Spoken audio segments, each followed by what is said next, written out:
అందరికీ నమస్తే. VTV political ఛానల్‌కు స్వాగతం. మనం ఇప్పుడు కాంగ్రెస్ కార్యనిర్వాహక అధ్యక్షులు అలాగే మాజీ క్రికెటర్ అయినటువంటి మొహమ్మద్ అజారుద్దీన్ గారి ఇంటి దగ్గర అయితే ఉన్నామండి.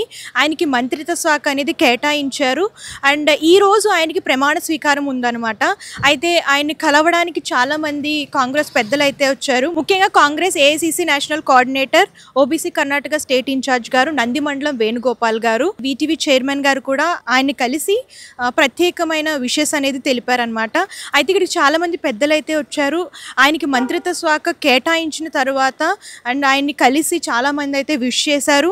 మనం చూసుకున్నట్లయితే ఆయన ఈరోజు సెక్రటేరియట్కి బయలుదేరారనమాట. ఎందుకంటే ఈరోజు ప్రమాణ స్వీకారం కాబట్టి. అండ్ ఇంకా ఏ మంత్రిత్వ శాఖ ఇస్తారు అన్నది కన్ఫర్మ్ కాలేదు. కాకపోతే ప్రమాణ స్వీకారం ఈరోజే జరుగుతుంది. అండ్ మరికొద్ది రోజుల్లో ఆయనకి ఏ శాఖ కేటాయించారు అన్నది తెలుస్తుంది అనమాట. అండ్ విశ్వసనీయ వర్గాల ప్రకారం చూసుకున్నట్లయితే ఆయనకి హోమ్ కానివ్వండి, లేదంటే మైనారిటీ మంత్రిత్వ శాఖ కానివ్వండి, రెండాటిలో ఏదోటి ఇస్తారని చెప్పేసి వార్తలు అయితే వినిపిస్తున్నాయి. కాకపోతే ఇందులో ఏది కన్ఫర్మ్ అనేది ఇంకా అధికారికంగా అయితే ప్రకటించలేదు. కాకపోతే ఈరోజు ప్రమాణ స్వీకారం కాబట్టి ఆయనైతే సెక్రటేరియట్కి బయలుదేరారు. సో చూడాలి ఆయనకి ఎటువంటి శాఖ కేటాయిస్తారో.